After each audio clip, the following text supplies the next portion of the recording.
We're going to continue our quest through Halach Ma'anya.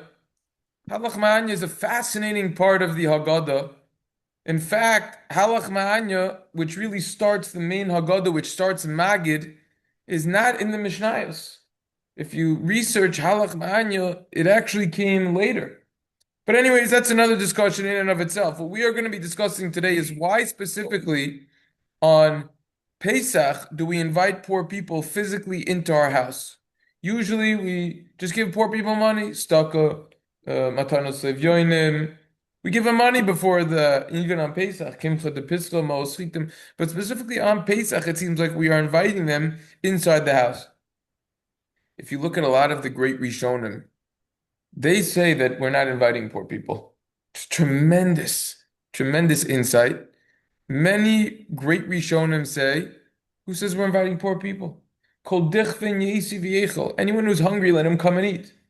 And the halach is, as we know, is that a person is not supposed to eat a lot before Pesach in order that he goes into the seder, like the Rashbam Rashi says in the beginning of Arvei Psachim, Kedei sheyochel matzah shel mitzvah l'teyavim mishum hiddur mitzvah, that you're going to eat the matzah with an appetite, or as others, the Ran in the back over there of Psachim says, so that you don't eat achilas gasa, you don't overeat, because that wouldn't even halachically be considered eating. You have to eat the matzah, and therefore you have to eat it in a state when you're not overeating, because that wouldn't be considered eating. So we see that there's an idea of going into Yontif, just like on any Yom Tov or on any Shabbos, with an appetite.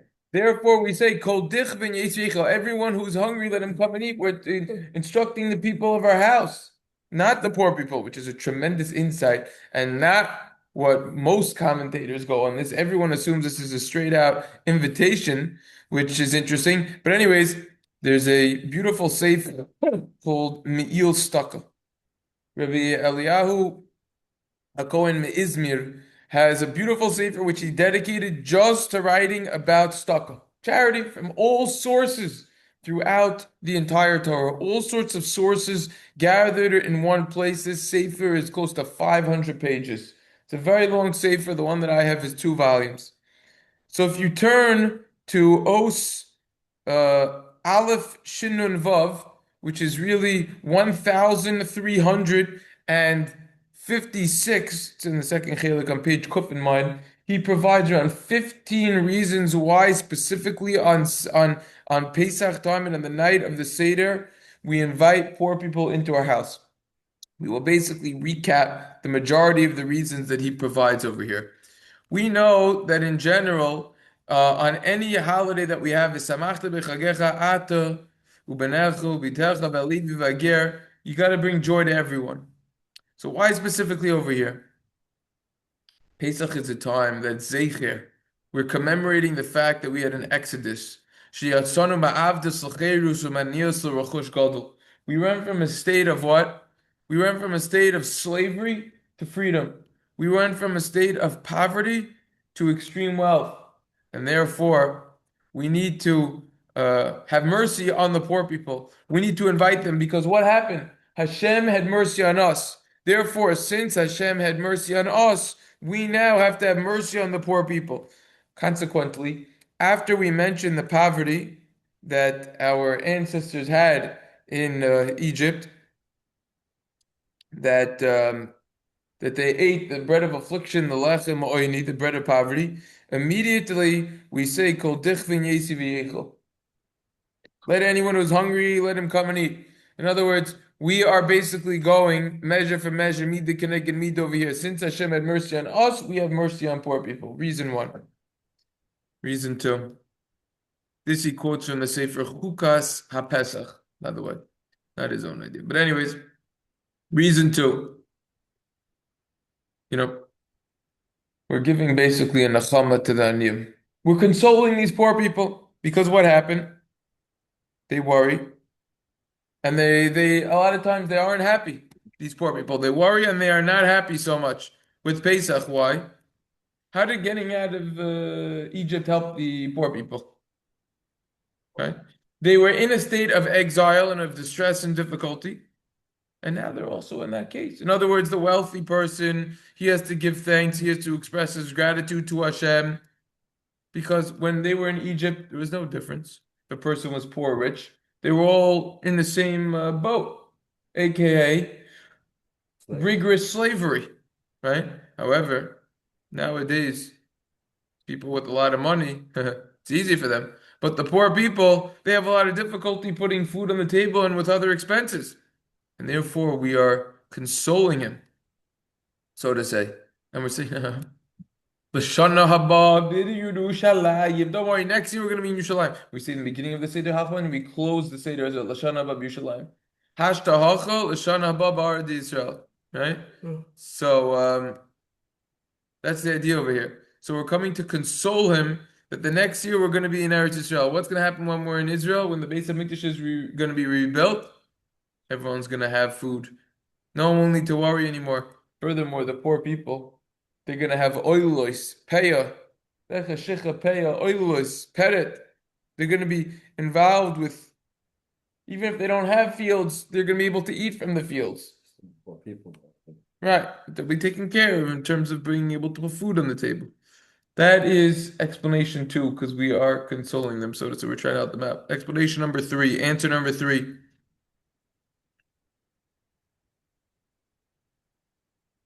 The Korban Pesach, the halach is, as is discussed in the Gemara in Psachim, you weren't allowed to eat it by yourself. You had to form groups of multiple people and all get together. And therefore, that's why we want everyone to get together over here to commemorate that. This could also be an explanation why a lot of families get together on Pesach. Another idea.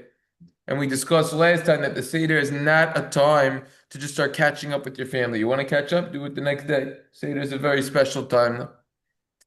Answer number four is maybe this poor guy isn't going to have what to eat on Pesach. So now he's going to incorrectly rationalize and say, wait a second, if I don't have what to eat, I'm going to starve to death. And therefore, anos rachmana patre, it's an extenuating circumstance, and I got to eat chametz. There's nothing else to eat. There's kosher to Pesach food. It just doesn't go in with my budget. He's going to have chametz. Oh, that's a big concern. We don't want him to do that. That's why specifically on Pesach, we take care of these poor people. Answer number five, the poskim say, as we discussed in some Intafai invasive base, according to RabbiBlan.com, the poskim say that a person should put on his table the finest silverware that he has. Silver, gold, whatever he has. Pesach now is the time to bring it out. A lot of times you hear people saying, don't bring that out. No, don't bring that. When are you saving it for? For when you're dead? This is the time to bring it out. You're always going to keep pushing, oh, now is not the time. The kids could ruin it. Oh, now is not the time. It's just a small gathering. No. You do it in honor of Yontif. If you don't use it, you lose it. What are you going to use it for if you're not going to? Come on. You got to use it at the right time. So there's a custom to bring out the gold and the silver. Right? Can't bring out the Bitcoin because that's digital. So you bring out the gold and the silver over here. Why? We want to show that Hashem fulfilled that which He told Avram Avinu in Bereshit Tesva of Yudalad v'Achar King Yetzu b'Rechush Gadol, that the Jews are going to come out of Egypt with tremendous wealth, and therefore, in order that we demonstrate the wealth that we have, we bring it all out. Based on this, on Pesach, we invite the poor people more to demonstrate our wealth, because it's the norm. It's the norm for people who have money to invite other people over. People who don't have money, they can't invite others over because they don't even have enough for themselves.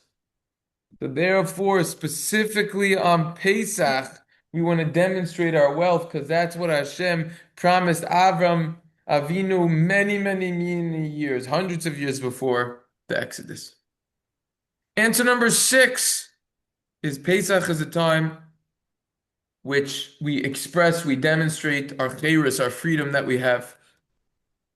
And therefore, Benisan, Nigalu, Benisan, Osin, Lihigayal. Always like quoting this line, we were redeemed on Nisan, and we will be redeemed in the future. Mashiach will come on Nisan as well. It's an auspicious time.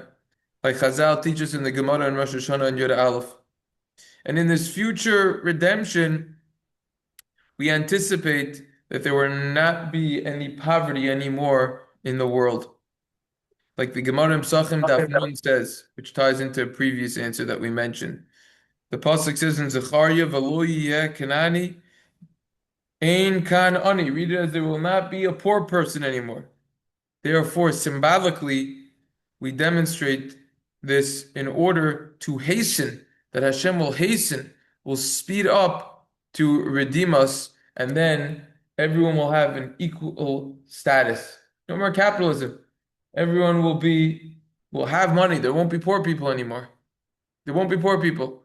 And therefore, anyone who could afford should invite poor people to his seder, specifically on Pesach, to demonstrate this idea that we are all equivalent. Yeah. They had a discussion, I think, one of Rabbi Akiva and some Caesar or whatever. There'll always be aniyim. That was back then. With Mashiach, it's different. So they were Look at talking that about Gemara, yeah. Mashiach? Okay. Yeah. Answer number 7. Pesach is comes annually at a time when the summer really begins. I think officially spring just began 2 days ago. Mhm. And Pesach is usually always during the time when the summer begins. When the summer begins, that's when a person's desires begin to increase.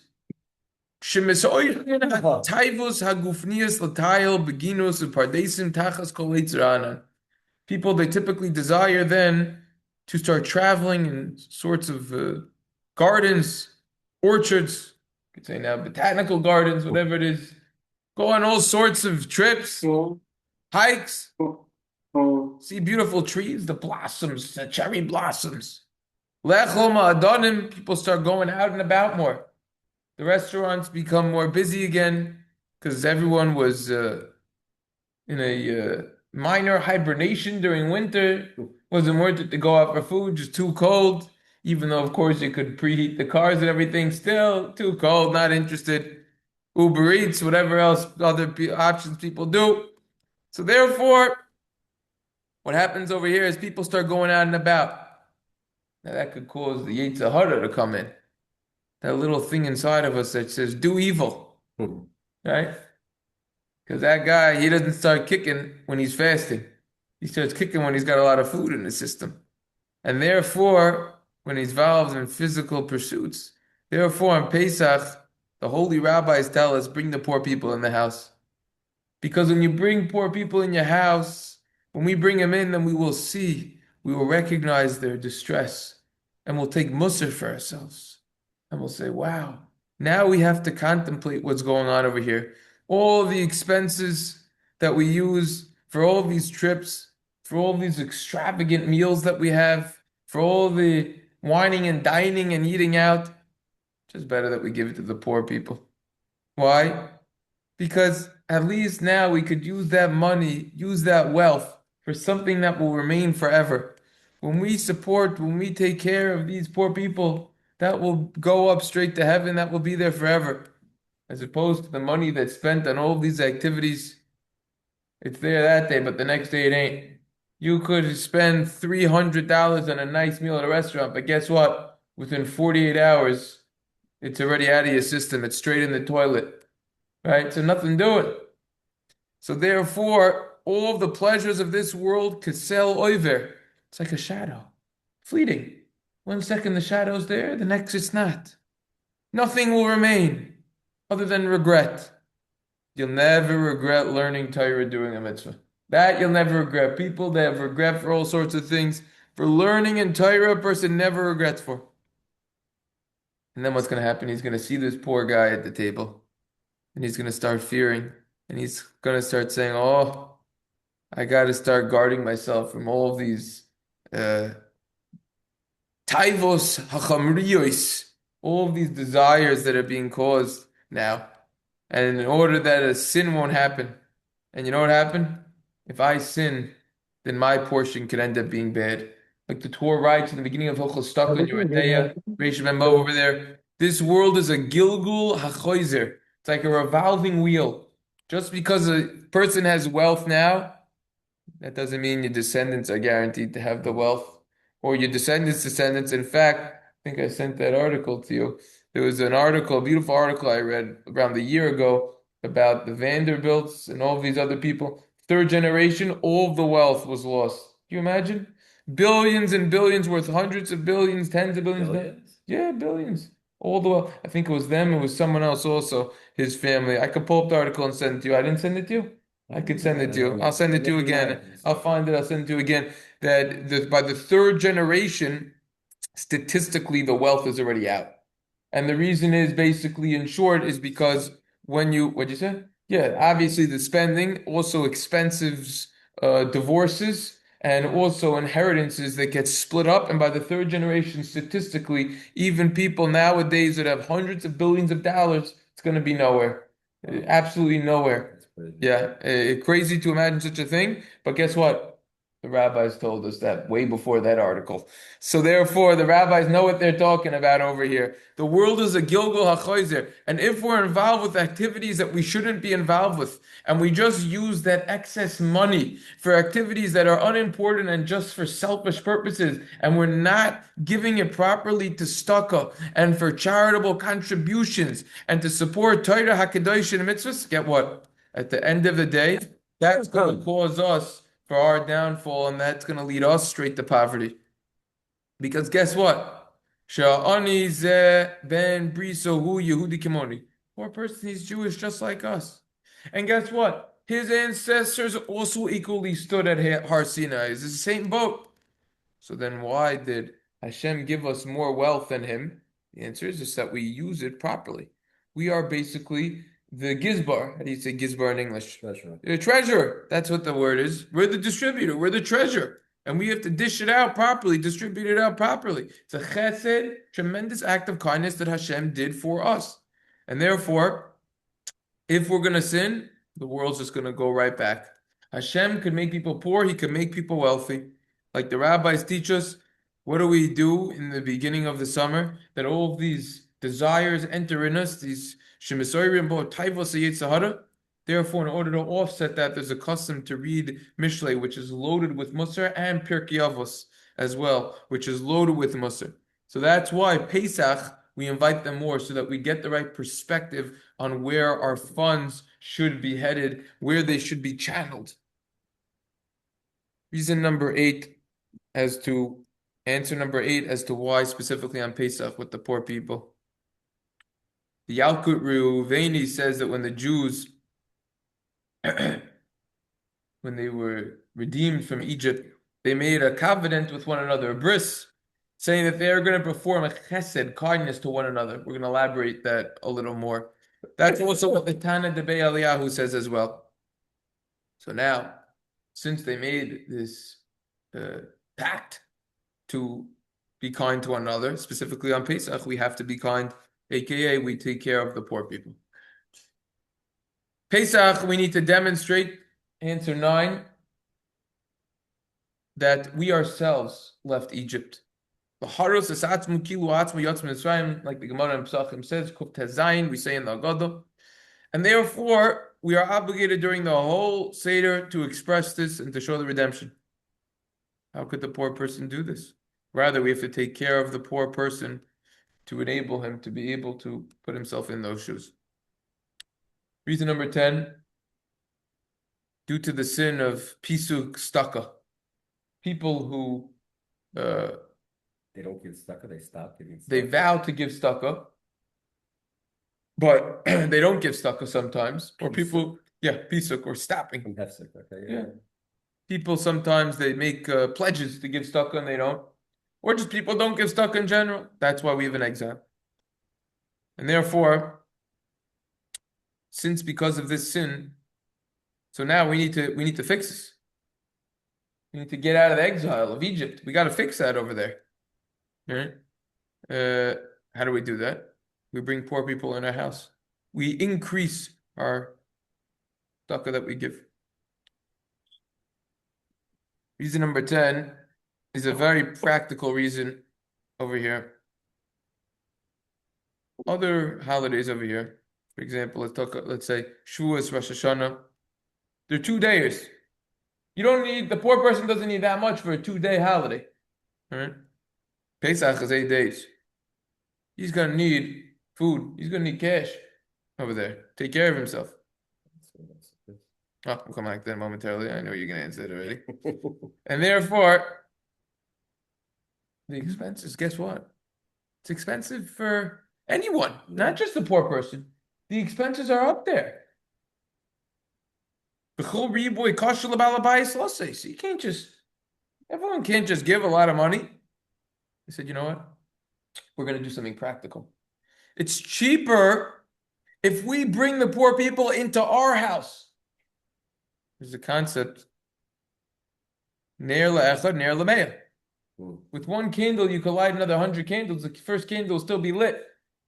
The main expenses a lot of times is offset by just bringing them into your house. You're going to make extra food anyways, as opposed to having to shell out hundreds and hundreds of dollars, not thousands, to take care of these poor people. Sukkahs. Sukkahs. Sukkahs, you can't do that. Because many people, their sukkahs aren't big enough to host all the poor people. So therefore, since the sukkahs practically aren't big enough, now we have to give them actual money, but we can't bring them in. But on Pesach, we could bring them in. So those are 11 of my favorite reasons that he offers. He offers more like 15 that he brings over here. Yeah, so why is it by sukkahs you have something like that also? Comes along the Heilige Rabbi Karelenstein in his Kuntres Yemei Chodesh Nisan v'Chag Pesach. You thought that was it. Meal stuck a finish. No. I got more tie-ins. That I'm just spitting back what I read. This is already now. I'm coming up with something. I'm tying things in over here. So if you take a look in Maimer Zayin, Oz Beis over here, he deals with this exact same question. Hashtag l'shana bavar d'Yisrael, the Chidah. In the merit of the stucco, we're going to be redeemed. He goes into this more. And then he quotes the Me'il Stucco. Not all of these reasons, but some of them. He doesn't quote the whole thing. Of course, we only get fully loaded first class. We go the whole thing over here, of course. And even quotes additional reasons as well. And he says, based on this, Pesach says a new reason. Pesach corresponds to Avram, as we discussed last year at length. We had actually had 3 different sessions on this, if you recall. Avram is the Shoirish v'Yesoid Amar Chesed. Avram is the basis, the foundation, the pillar of kindness. That's Avram. That's what Avram's about. And therefore, specifically on Pesach, we have to demonstrate that kindness. How do we do that? Through the sukkah that we're involved with over here. Right? But let's add over here. It says this idea of saying kol dichvin yesiv yech, whoever is hungry, let him come and eat on the Pesach, on the seder. It's not just because it's Avram. The whole seder, there's an idea of bringing people into our house, having guests. Not just poor people. That's what Avram did with his angels. With the angels, he didn't know they were angels. That episode occurred on the first night of Pesach. It's inviting anyone into our house, not just poor people. And in the merit, and there's a chus of this Mesiras Nefesh that Avram applied, this self-sacrifice that Avram exerted over here was on Pesach. And therefore, that's why we mimic that every single year. We try to invite people in. The Mishnah Berurah in the Sha'ar Tzion and Siman Tafai and Tes of Katan Yud Beis says, it's explained from many Svarim, quoting a Zohar, mitzvah lahazman oreach ani bechag. Mitzvah to invite a poor person in your house, befrat bepesach, especially on Pesach when you say kol dich ben yesiv yechol, anyone who's hungry, let him come and eat over here. It's exactly what we just said. There are more rights opening Hilchos Pesach, as we learned in the past in Siman Tafchav Tes. If there's a custom, minhag liknois chitim lachalkum laniyim l'tzarcha Pesach. It's a custom to buy the wheat, distribute it to poor people on Pesach. Anyone who's in the city 12 months needs to contribute. Mishnah Berurah says even maybe 30 days. If you're planning on living there, it could be even less. You have to already contribute. All the halachas as we discussed in the past. And the Mishnah Berurah says is an early custom from the time of the Gemara. It's already related in the Yerushalmi. The Sha'ar Tzion over there writes in Sifkat and Yud. Why is Pesach different? Could be possible because Pesach, more than other times, you need to give because it's a time when of freedoms. Zman cherus v'yoshin mesum kol echad hu beis habrov simcha. We're all sitting in a state of elegance and we're reclining. That's not fitting. That now we're reclining, we're wining and dining and feasting, and the poor people are starving and are incredibly thirsty. So it's implied. Says Rabbi Karelstein from the Sharatzin that this is a halacha of Hilchos Pesach because it's man Kirusi. This isn't a halacha of stuck over here. This has nothing to do with charity for the rest of the year. That's something else. This is a halacha within Hilchos Pesach.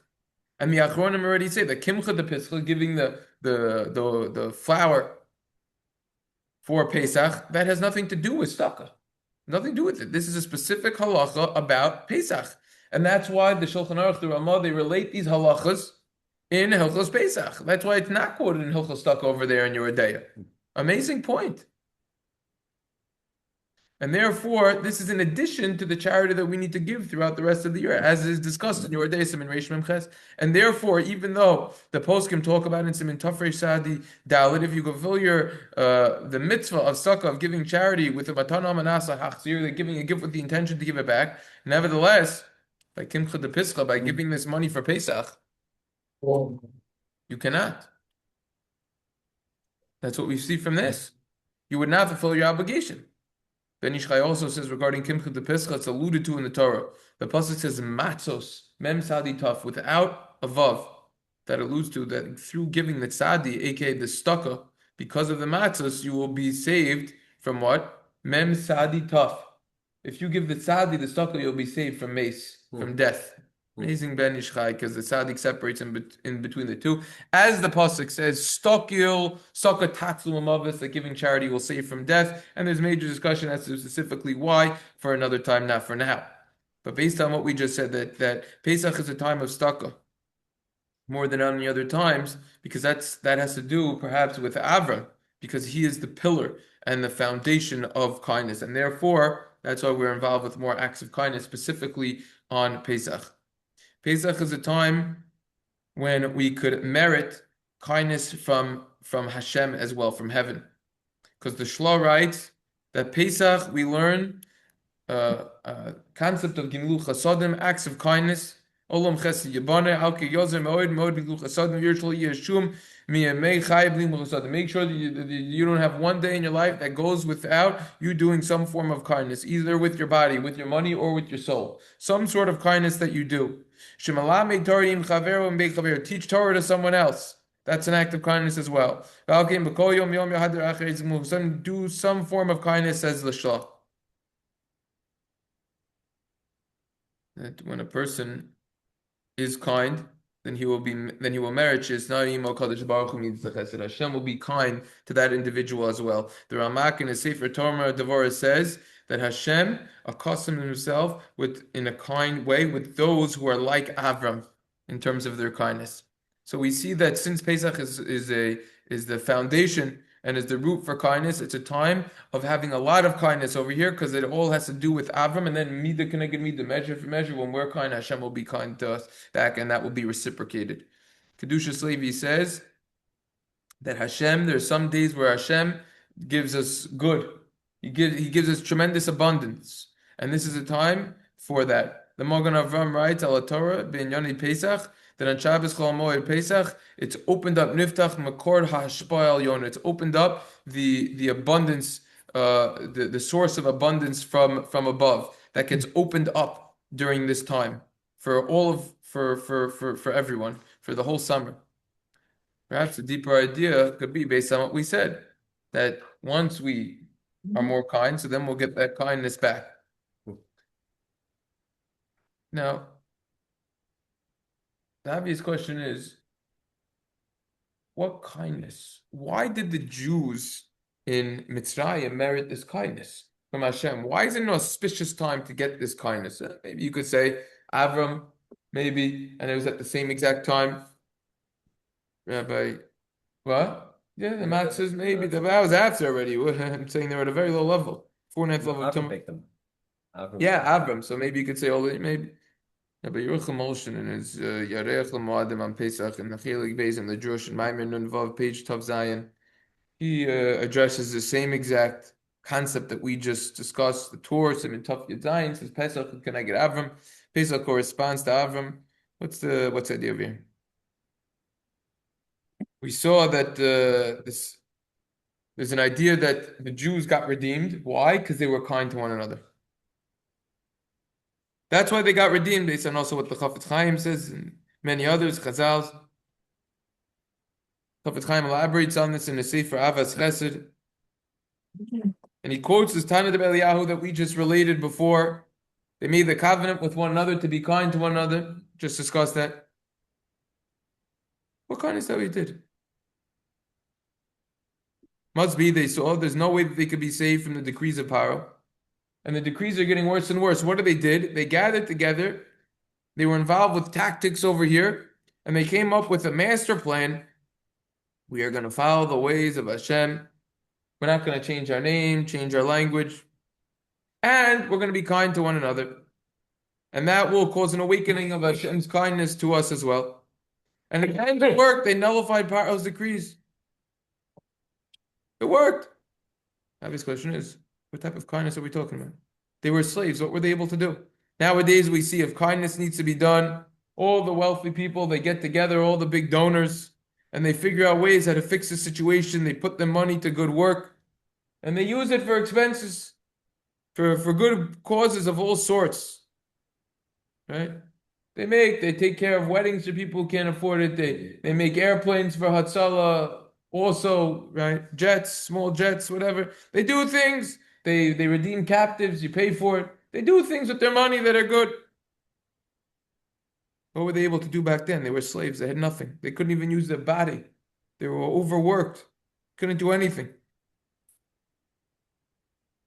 Explains Rabbi Olshin over here. Chesed doesn't end with money. It doesn't start with money. It's one of the ways of doing it, but there's other ways as well. Even if someone doesn't own anything, you just say words of encouragement. That itself is a kindness that you could do. Someone's going through difficulties, going through pain, going through tremendous slavery. Encourage the person. Feel his pain. Show him that you care. Speak to him. Make it easier for him. Daiga b'levi ish yasichenu. The pasuk says in Mishlei Yud Beis. Worry in a person's heart, yasichenu. And the Gemara in Yuma and Ayin Hey says, it's a machlokas. What does that mean? Either divert your mind from it, meloshen hesach hadas yasichenu. Speak about it to someone else. Meaning through discussing this with someone who has pain, if he discusses it, it will help console him. It will help him out. We find that actually this type of kindness is even better than a financial kindness. Because the Gemara in Ksubas and Kuf Yidal says, Tova malbin shenaim lechaver yoisim mashkei l'chal. Better to show the white of your teeth to someone than give him a cup of milk. There's many explanations on that. One is that the cup of milk is temporary, but when you smile at someone, that lasts forever. Similarly, the Gemara in Baba Basra and Testament Beis relates, Rabbi Yitzchak says, Kol anoisim pusalonim is barach b'sheish brachas. If you give money to a poor person, you'll get 6 blessings. V'amafaisoy b'dvarim is barach b'yidal brachas. But if you appease him, you'll get 11 brachas. And the Maharsha explains that it's better when you appease him, because that's with the body, not with the money. We find also that the Avos Rabbi Nosson and Perik Gimel relates that if you just do kindness with someone, but with a bad attitude, it doesn't even count. It's worth very little. Not that it doesn't count, but it's worth very little. Because the mission of Avos in the first paragraph says, greet everyone with a good face. You should greet him with a good face. And the how is that so? Says the Avos Rabbi Nosson to elaborate on the mission of Avos, that if you give your friend all the gifts in the world, but with a bad face, it's as if you didn't give him anything. Conversely, if you give someone something with a good face, even if you gave him something very insignificant, it's if you gave him everything in the world, so to say. That's what we see. Based on this, we could explain the kindness that they did. They made this covenant with one another that they're going to do kindness, even they were in a bad situation. At a time when they were slaves, they accepted upon themselves that they were going to be involved with kindness, and they showed. Then they smiled to one another, and then when they did that, that tremendously helped the situation. The encouragement that tremendously helped over there. That helped their fellow brothers that they were helping out. So we could add on this that even though that they were in such a sad state and they weren't happy at all, and they still did that, tremendous idea over there, like we saw in the Avos Rabbi Nassim. It says the Revitzala, Chaim Volozhin's son, he quotes his son over there in the introduction to Nefesh HaChaim, and he was said that a person wasn't created for himself. He was created to help other people. Anything that you could do, you should do.